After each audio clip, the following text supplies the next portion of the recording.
there is a lot of hoopla going on. I don't know if you have seen the drama. Raise your hand if you've heard about the lawsuit. This is one big chess game for a lot of agents, and we're dealing with people's lives. So what happened was, peace, furnace, let go, furnace. Nope, we literally cannot let it go. She's losing a ton of money. Most people saying, oh, if I have a will, I'm fine. No. These are the kinds of things that agents need to be thinking about. Oh, you don't know how many times I got cussed out. You don't know how many fires I put out. You don't know how many we were this close to canceling. How many fights I started with my husband. How many? Is it going to change your life if I help you with this transaction? If so, I will be your best representation and I will be there whenever you need me to. Welcome to the Moxie and Jana show. I mean, we are spilling some real tea up in her, okay? So we have aptly named our little show, Spillin' Real Tea with Jana and Moxie. Get it? Tune in and listen to us share all our crazy, wildly unbelievable crap that we see, do, and navigate in the insane world of real estate. And we're talking everything. Oh, the stories we will share. Literally everything. Down to the fails only us real estate agents could make. We got it all, y'all. Straight out of KC, and we spillin' it. Hey, Moxie. How are you today? Hey, girl. Good look. I got my hat on today. I love it. Okay, look at the hat. Inside. No, I'm joking. We fancy up in here, and it's fall colors. I want it to be all fall and wintry and depressed. Or no, not depressed. Not depressed. Not depressed. We're not doing that. No depression podcast today. Although I will have to say, I have a really cool shirt on today. Stay golden, girls. Yeah. Stay golden, girl. Hell yeah, that's awesome. I love my golden that's girls. Awesome. Yeah. I love those golden girls. Well, hey, so I don't know if you have seen all of the drama cruising around the Facebook groups lately about the NAR lawsuit. Okay, first off, what's NAR? Oh, goodness. All right. Yeah, let's break it down to the basics. The National Association of Realtors, of which we are required to belong to. You're right. It is literally just the group that advocates on our behalf to make sure that we are doing everything correct on our clients' behalf, essentially. So they are the ones lobbying for different laws to make sure we're following the law so that our clients are covered under their law too. You're right. They provide guidance to the individual associations for all of our forms that we use. Yeah. They take money from our association. Every single year. Mm-hmm. Yes, they do. Yeah. Great. So we've got the NAR and now we've got this lawsuit, which raise your hand if you've heard about the lawsuit. Everybody should be raising their hands at this point.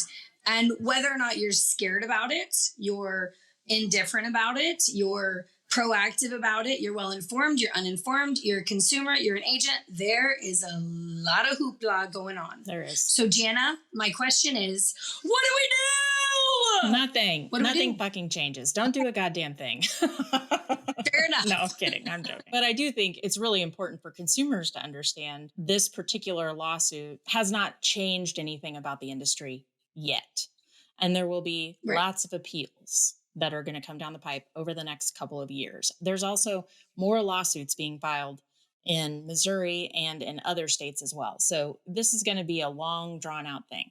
But from a consumer's perspective, really the big thing for them is to understand that commissions have always been negotiable. Agents and their brokers have always been capable of setting their own individual pricing and what their service provides as a result of that particular pricing. And Jana, when you say setting, you just mean a decent, relatively large guideline of expectations, but we can all work without parameters and we're not forced into doing those specific requirements. Yes. I think part of the reason why this lawsuit came about was because there was some of that happening. There was some minimum commission guidelines being set. There was some minimum fees that were being tagged on, that potentially maybe opened the door for a lot of this. But I think the really great part about all of this is it doesn't really change anything for me and probably not for you in terms of how you approach your business and how you talk to your clients and educate them on what it means to offer a buyer agent compensation versus not,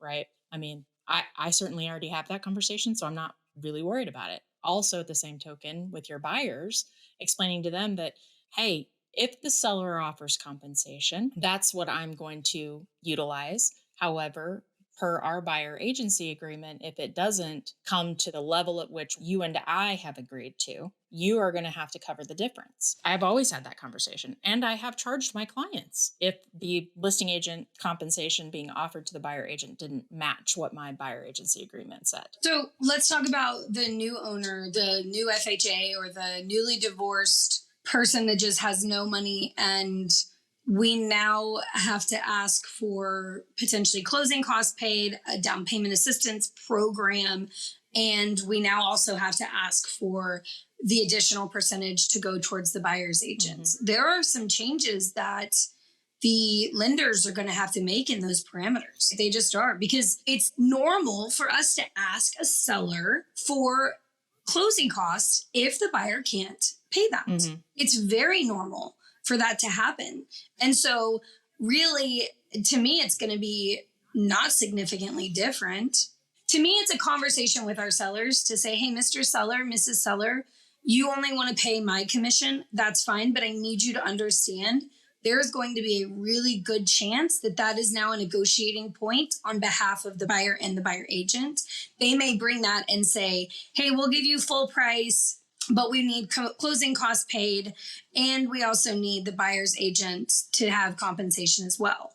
So to me, what you just said is true. There's really not going to be a whole lot of a different conversation as long as we collectively as a group, which seems to be a problem with real estate agents, are setting these expectations with our sellers up front. And then we always have those great conversations with our buyers, you know, to make sure they understand it. Yeah. And I mean, I've had sellers in the past that are like, I don't want to pay a buyer's agent.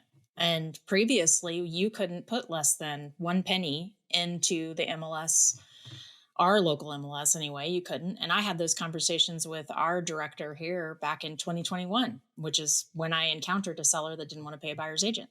And we couldn't do that. I'm like, okay. So it's good that we have that capability today. I do think that we have the ability to put 0 in for buyer agent compensation. But I think that a lot of agents are doing a lot of speculation on what this means for the industry overall. And I think it's too soon to do that. I don't think we know what's going to happen. I think there are a lot of brokerages that are making changes and adding documentation and whatnot to try to surface some of the things, which is honestly, in our case, a repeat of our contracts, which is fine. In other areas, they've never spelt it out like that. So it's good for them too. So, I mean, there are some minor changes taking place, but I don't think that it's going to have that big of an impact in the short term. Having said that, I do think, and I'm excited about the fact that a buyer is going to be able to pay their own agent, that would be the expectation, because I have always found it super weird to be incentivized by the listing that I'm showing to sell that house over this other house.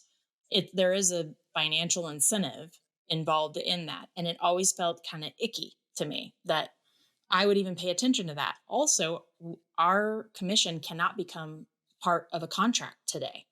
Like, we're not a party to the contract, so our commissions cannot come into the negotiations today. As you said, I do think that will change. But I think the thing that I'm super excited about that's happening now, and as a result of this, is it's really, really, really, really forcing agents like us to take a look at their client experience and really put forth a pretty significant effort in making sure that the client experience is amazing, right? Yeah. Because that's what's going to set us apart in the future. Yeah, and I think that's why maybe a lot of agents on these little forums that we're hearing are causing a tizzy in there, because I think they were used to just, where's the next one? Where's the next one? Where's the next one? Just through a hamster wheel, and they didn't have a good client experience. And I feel like I've been pretty praised by a lot of my buyers and sellers with a positive buyer and seller experience. Of course, there's lending issues and things out of our control. Right. But for the most part, I feel like I have a pretty good experience. I hope I do. If I don't, someone tell me, because no one ever freaking tells me. Well, I mean, based on our reviews, we have a great client experience between the two of us. So, I mean, it's only going to get better, I think. Yeah. And so in that vein, right, I mean, when we're talking about changing our client experience or elevating our client experience, I think you and I have both done some pretty dramatic things over the last few years, for sure, to like bolster our client experience. So, and I know you've got one story in particular that I need to hear it. I need to hear it again. So do tell. I'm so excited to hear the story. Okay. So Above and Beyond is like, I feel like just something that we all should try to live by. See if we can go above and beyond. Okay. So very early on in my career, I had this elderly woman and oh, the poor woman. Oh my goodness. The first time I walked into her house, she was sitting on the couch. She was hunched over. She was all sorts of sad. She was using her little walker to get around, and girls, she was just miserable, right? So I listed her home. Kelsey Toole will be able to tell you about this story because her husband was part of it. It was epic. Shout out to Kelsey. Shout out to Kelsey, Chicago Title. I knew that she had said to me, I posted this house and she said, oh, I live up close to that house. And I was like, oh, cool, great. Why do I ever need that information? Holy moly, I needed that information. Okay, so the basement had to be painted. And I don't mean like it was a nice finished basement where I'm taping and mudding. I mean, it was a unfinished, completely concrete, just go in there and slap some paint up, right? But old lady couldn't do that. She had already moved over to her old lady home and her old people home, whatever it's called.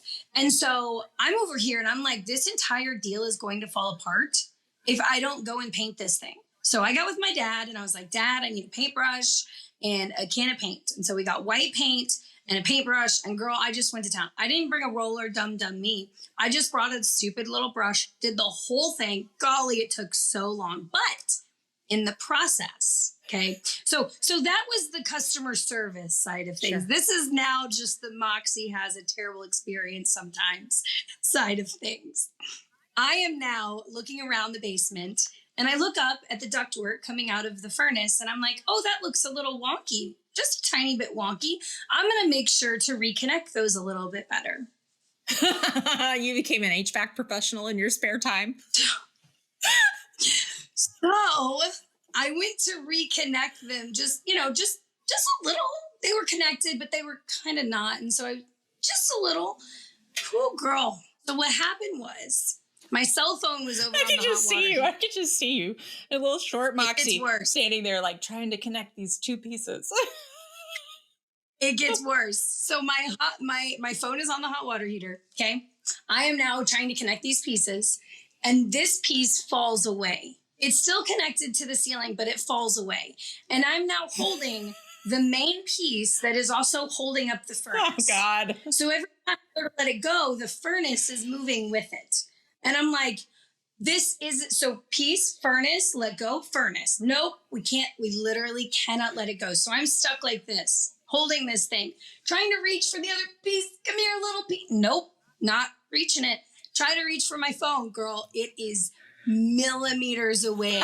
Millimeters from my fingertips, okay? I finally get the cell phone. I work my way over. I finally get the cell phone. And I'm thinking to myself, I'm in North Kansas City. I don't know anybody up here. I'm so new in the business. I didn't have any connections at this point, okay? Kelsey Toole lives close by. Holy guacamole. I called Kelsey. Kelsey, it's Moxie. What's your husband doing? She's like, he's at home. She's like, why do you want to know what my husband is doing? Oh, yeah. There was such a question because I didn't know her at this time either, okay? And I said, okay, cool. You remember that house that I posted that was really close to you guys? Well, I'm in a severe predicament right now. And I'm in the basement holding up a furnace by its ductwork. And I don't know who else to call. I'm standing here holding up a $9,000, $10,000 piece of machinery. For real. Had no... I was just trying to help. So I told her, I said, just so you know, when he gets here, the front door is unlocked. He's not going to hear me. I'm in the basement. I can't scream and say, come in. Well, I hear knock, knock, knock. And I'm like, yeah, I still can't. I don't even say anything at this point. Random person. I've never met him in my life. He comes walking down the stairs. All I see are his little feet walking down the stairs. And I was like, hi, this is only weird if it's weird. Well, luckily he had, the high heat tape. And listen, Kelsey Toole saved my life that day. Not really my life, but definitely the furnace. And I'd be forever grateful for that scenario. But I say all that because what a weird client experience. I'm here painting this entire basement for this woman because she's too old. She can't do it. But the house has to get sold. So I just went above and beyond. Now I then got myself in a tiny predicament. That's not the point. So, whatever. Oh, and let me tell you what else. This was really cool. Oh, no. Okay. So whenever I walked in, she was all like crinkled over and sad. And I went to see her at the old folks home, and girl, it was like she was a teenage girl. She was up. She was happy. She was like, I should have done this years ago. She was getting her freak on. Oh gosh. I don't know about that. What I do know is she now had friends. She had somebody else to cook and clean. She didn't have to physically worry about all that. Her whole life had changed. And so to me, that was a really cool testament to like, sometimes people need to just make the decision to move just a little bit sooner than maybe what they were expecting. That's a really good point. So anyways, that's client. And everything had to be signed in person by her. So I had to take everything up to her, and she was by Zona Rosa, and I lived here in Holden. So it was like an hour and 10 minutes every time. I didn't care. It was so cool, but it was quite the client experience for sure. Oh, that's so sweet. I love it. Those are my favorite. I honestly thoroughly enjoy working with clients that you're like, you can help. It's not hard to find a way to help. You know what I mean? To make their life a little bit easier. Those are my favorite. Yeah. And if we're out here just thinking to ourselves, like, what if that was my grandpa? Or what if that was my mom? Mm-hmm. I am looking at these interactions with these clients, and also who have turned into friends, as how can I best serve you so that your experience is good? We get through this without a bunch of heartbreak. And obviously there's always things that come up, but I feel like I have a pretty good system set up now that you're getting in and out pretty easily to buy a house. It's not as treacherous as I feel like as it used to be for some people, but maybe I'm insane. No, I definitely agree. So, I mean, what would have happened if she'd have stayed there and like passed? I know you've worked with a lot of folks who are downsizing, and so I've worked with a few, but not nearly as many. So I think it would be really cool to kind of hear from you. Like, how could you set yourself up to make sure that your home is going to go where you want it to go, not to probate, not to, and all these other things? Like, how would you set that up? What would you recommend to a client? Hands down, without a doubt, a beneficiary deed. Now, I am not an estate attorney.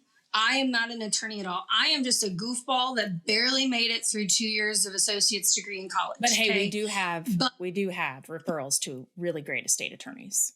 We do. We absolutely do. But what I can tell you is, being on the seller side of those contracts and those transfers, the beneficiary deed seems to be the easiest. It just goes from Sam to Adam, and there was no issue because the beneficiary deed's already in place. It's done before Sam passes away. Sam and Adam get together. They go sign a document. They have it at the county. As soon as Sam dies, Adam's like, okay, I now own this house. Just like step in. It's literally as easy as that. So it's like a TOD on a car, basically. It's like TOD on a car. Yeah. Yes. Okay. But here's the thing. Most people think, oh, if I have a will, I'm fine. No. I am dealing with one right now that just now got, I think she's a year out. She just now got able to sell the home. And the probate courts gave us a specific price that we absolutely could not go under, which is good because some people could get in there and try to screw them over. But now we're waiting on the courts for approval. Now we're trying to see, does this work? Are you guys okay? It is, and it's been almost a year. So wills, don't do anything. Trusts, I think they're probably okay. I know my parents have dealt with a trust with my grandparents, and they have both told me, I will not leave a trust for you. Maybe that's because my grandparents did it incorrectly. I don't know. They don't really know. Maybe they're just mad at you, Moxie. You're not getting a trust. Well, that's okay.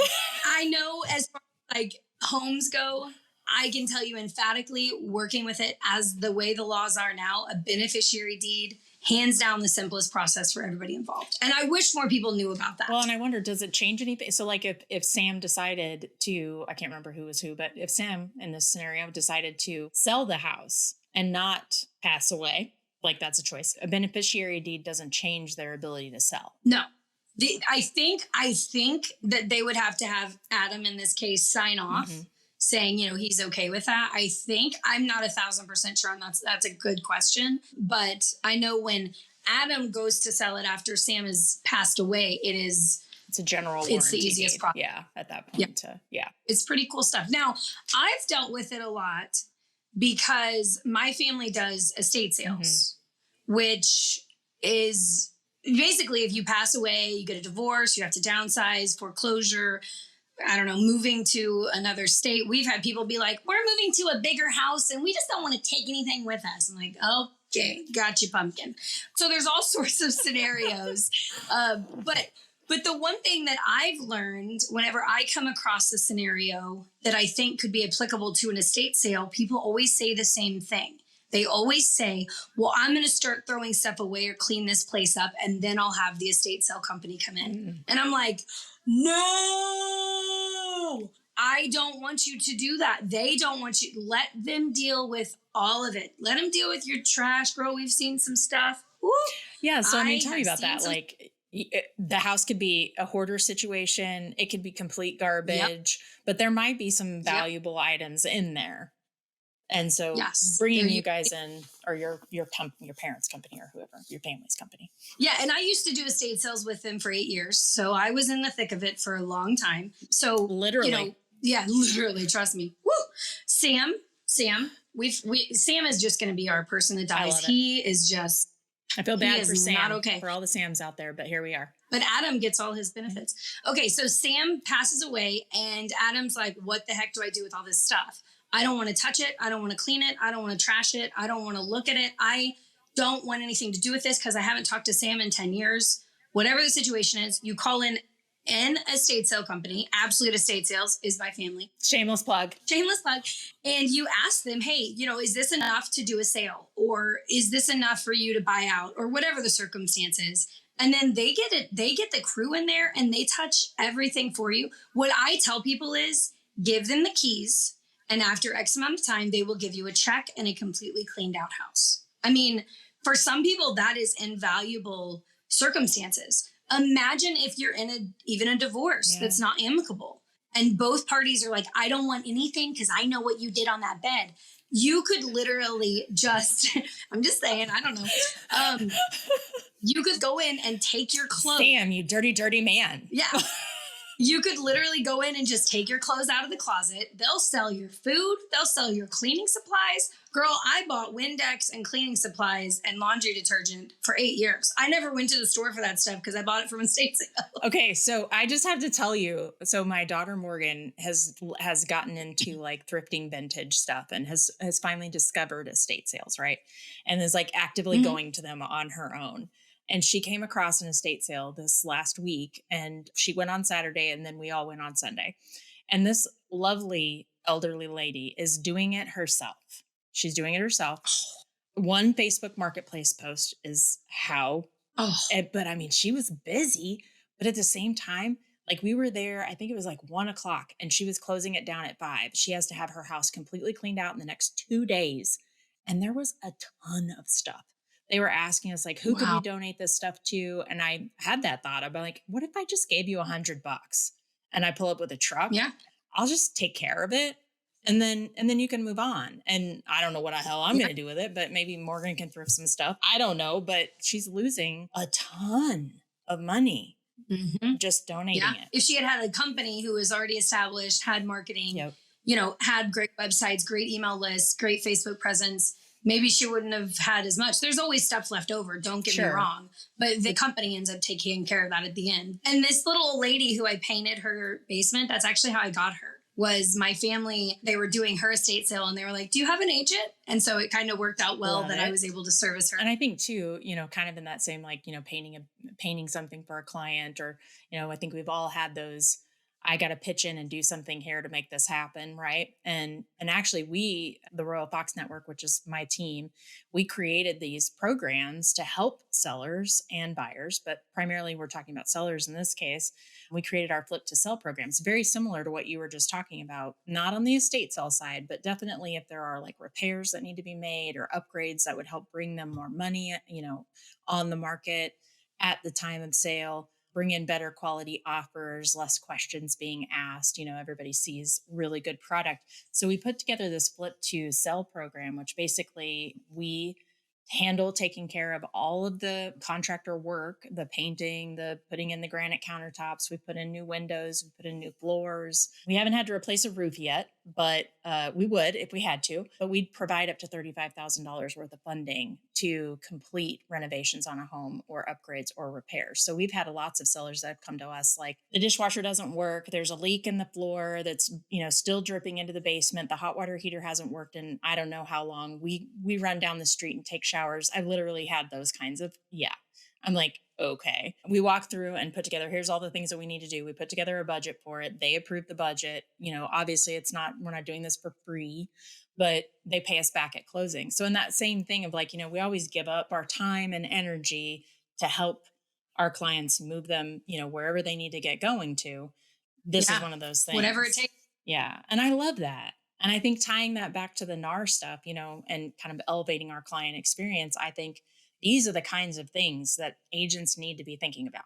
Not how am I going to tell my client they're going to have to pay me now, but how do I show them the value in hiring me and paying me? And those are some of the things that you can do to do that. Have great network. Yeah, absolutely. And one of the things that I keep talking about to my agents on my team is do what no other agent will do now so that you can be the best agent later. Mm-hmm. Like, I know that's kind of like the Dave Ramsey talks about, the way he says that is kind of the same, but you can apply that to this circumstance. You guys are going above and beyond to be able to supply this to not a lot of agents would be like, I'll front $35,000 for you. You guys are doing that no other agent is doing. And I'm not saying no other agent. I know there are people that do that, but it's just thinking outside the box. How can I create even more value for my client? Yeah. What if you guys add 35,000, adds another 45,000? So that's 10,000 extra in their pocket. Right. That's where it starts to make sense and where this NAR stuff can scare people. But if you're creative, you're consistent, you're compassionate, you're caring, you can show your value the way that you need to. And these are ways that we do it. I mean, yeah, I painted a basement, but on the turn of it, I was the reason that house was able to get sold. Yep. Yeah, you go and put a budget together, but on the turn, you're changing these people's lives for the better. Yes. So I'm a big fan of just be what no other agent will be. When people ask me, Moxie, where do you sell houses? All I ever say is yes. And that's because I have 4 hours. Yeah. I don't care. Yeah. Is it going to change your life if I help you with this transaction? Mm-hmm. If so, I will be your best representation and I will be there whenever you need me to, because I'm willing to do what no other agent is willing to do in some circumstances. Sure. So that's I think it's phenomenal. I think we're great. I love us. I love us. I love us too. I do think though, like it just, all the people that are freaking out and complaining, the one thing I say to them and to my agents as well is like, you've got to think outside the box. You've got to think, what problem does this create for the client? And what are options to solve it? Where can you spearhead that conversation? Can you work with a third party and come up with some kind of down payment, I'm going to say down payment assistance, but, commission assistance program? Like, those things are going to happen. Because those are going to happen. Why can't it be you that comes up with that? So yeah, I'm a big fan of giving solutions. Yeah. I don't like to call with just simply bad news. What's the saying? Give good news in person and bad news quickly with a solution. Yeah. 100%. So one thing that I do notice about some agents, they'll call and they'll be like, hey, Moxie, this has happened. And I'm over here stale like, oh, that's it. Oh, okay. You just had bad news. You didn't have bad news with the solution, because I'm bringing the solution with the bad news. And sometimes I hold that bad news back for an hour, 2 hours, what it takes to actually get a solution. But I have found that if I only come with bad news, what is that? Who are you helping, girl? Girl, you're not even helping you. Right. Yeah. Yeah. So I'm a big fan of, and I think that's what sets good agents and not so good agents apart. Yes. And, like you and I had talked about before we started this, because I just have to say this, so many agents, you hear this so often. What's the difference? What makes a good agent and bad agent? And everyone says the same thing. A good agent answers their phone. No. Does a good agent answer their phone? Absolutely. Or they get back to you very quickly. They get back to you, yes. But if that's your baseline, ooh, girl, we got problems. If your baseline is a good agent answers their phone and a bad agent doesn't, we have some weird expectations in this industry, because to me, a good agent comes with solutions. A good agent doesn't lie and manipulate. There's a lot more we could talk about with good agents, but there's definitely an issue in our industry with that. And I definitely think in that same vein, when we talk about what makes a good agent or a great agent, what makes a not so great agent, I think a lot of people tend to think about the tactical aspect of it. Like, do they show up on time to an appointment? Do they answer their phone? Do they do, these very administrative functions? And I don't think a lot of people really understand all of the things that we do throughout a transaction, just like taking that bad news, calling your contractor, figuring out how much it's going to cost. Can you get it cheaper? So that when you deliver that piece of not so great news to your client, you're saying, hey, this is the situation. I know this sucks, but I've got a couple of options I want to present to you that ways you can solve this if you want to solve it. And maybe the answer is we're not going to solve it. Suck it up, buttercup. And I would have done all of that research and work ahead of time for no reason. But at the same time, I want to know that what I'm giving you is actually going to resolve the issue that we're having. And I think that is, if there is one thing, it's to be solutions oriented. This is one big chess game for a lot of agents, and we're dealing with people's lives. Truly. Yeah, for sure. The president of our company put this post out, and it may have been 3 a.m. when I read it because I struggled to sleep, and it had only been posted for a little while. So it was late for him too. And he's like, people always ask me, why does it come so easily for you? Why does it always look so easy? Mm-hmm. You have it so easy. Everything you do is just so simple. And then he wrote his dang schedule out. That dude wakes up at 4:45. Okay. And hops on the phone at 5. At 5. Yeah. Yeah. So I'm not going to go through his whole schedule right now, but his last appointment is at 8:15, I think it was, maybe 8:25. I can't remember. So just think of that, put that into a little bit of perspective. But what that made me remember is I sometimes have people jokingly say, gosh, what did you do during this contract? Jana, to me, that's the biggest compliment. Because it's like, oh, you don't know how many times I got cussed out. You don't know how many fires I put out. You don't know how many times we were this close to canceling. How many fights I started with my husband? How many? No, for real. I know that some agents get offended, and I used to get so offended when people would be like, gosh, that was the easiest transaction. What am I even paying you for? You're paying me for that right there. You're paying me for the fact that the buyer almost canceled 16 times, and I talked him down off the ledge every single time. And to me, I was looking at that post from our president, and I really started to think, I've had people consistently throughout my career be like, oh gosh, you just sell all these houses. You're just so good at it. Oh, and then you go on vacations. I ain't on a vacation. Just because I'm gone from my house does not mean I'm on a vacation. You can ask my husband. I will spend hours in the resort room just answering phone calls, talking to people, writing a contract, all but physically showing the home. So when people, to me, it was just very much like, it kind of made me feel better that I'm not the only one that people say that about. And then people say all the time, I want to become a real estate agent. You make it look so easy. I guess I'm doing something right then, because the pain of these transactions is severe sometimes, but that's our whole job. We are here to make sure that no one else feels that pain except for maybe our lender and maybe the other and our TC.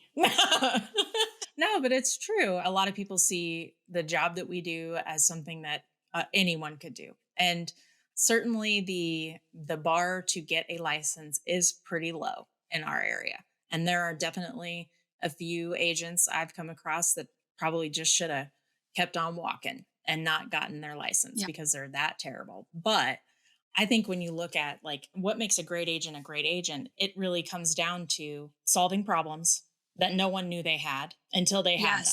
And then they didn't know all of the things that went into resolving that issue. And not that I'm like, I want my badge of honor for all the shit that I had to put up with on this It's not like that at all. But it's funny because when I talk to, my husband, who's a newer agent, I'm like, it's for us, we do this every day. So we understand the ins and outs and the little things that we can tweak and the little, coded words that we use to tell the other agent to back the F off or whatever, while being perfectly professional and respectful, of course. Like, you need to take a breather. You know what I mean? Like, calm down. Screaming at me on the phone's not going to help your case. Okay. Doesn't help. But I do think that there are some steps that consumers can do to interview their agents, to ask really good questions that kind of get to the heart of how their brain works. Because that truly, to me, after being a solutions-oriented person, it comes down to, can you objectively think through a problem and still advocate for your client. So a prime example might be someone who has had their home flooded in the past, that it was a terrible experience. They got completely washed out. Their house was a total loss, blah, blah, blah. We go look at a property. They want to put in an offer on the property. And, we get through inspections and turns out that there's a pretty big leak happening under the sink. And for them, that's a big deal because of their past experience, right? So when you're thinking about asking an agent a question, ask them questions like, talk to me about how you handle issues when they come up during the transaction. When the other agent is just being a gigantic pain in your ass, what do you do to right that ship? What do you say? What is your thought process around how you would handle or approach that agent to get them to calm down, to open up to you?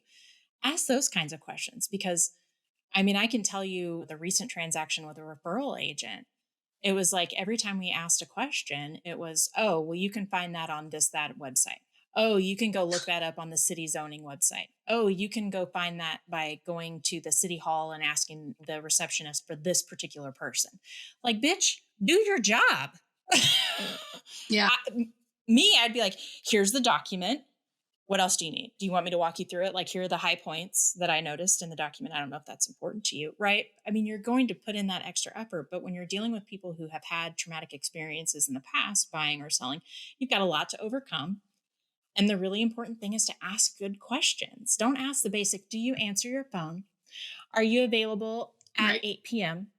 Is your lender available at 9 p.m. on a Saturday? Yes. The answer is yes. These should all be yes answers to every agent across the board. Absolutely. That should just be yes answers. Yeah. And who's going to say no? I'm being interviewed for you to be my client, and you're asking me, do I answer my phone? Am I going to say no? Probably not. I know I try to answer my phone, but of course I'm going to say yes. Yeah. Do you take calls on the weekends? Yes. I'm not going to. Why would you say no to that? So when you're asking these questions, you're not asking good questions. So. Yeah. Very interesting. Well, I definitely think you and I a pretty fantastic way to show quality customer service, show lots of value. Yeah. I'm not terribly concerned. I am concerned, but only because I'm a logical person and this is our profession. Mm-hmm. So this, there are some concerns that come along with this lawsuit, but we just have to be prepared. We have to disclose and we have to have really good conversations. So that's all there is to it. And not be afraid to have those hard conversations because they're going to happen. And you need to figure out how to communicate your value in both verbally and in actual experience. And once you do that and you see the fruits of your labor and you see happy clients and you have great transactions, you're never going to go back. Yep. So. True story. Okay, well, this has been wonderful. I don't ever want to paint another basement again and hold a furnace in my hands. True story. But will I? Yes.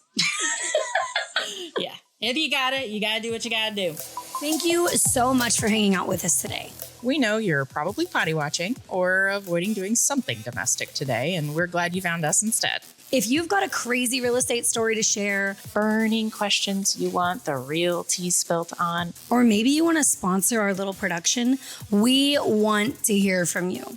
Shoot us an email so that we can collaborate. And until next time, guys, we'll be a hot mess. And you keep doing you, boo-boo. Make it a great day.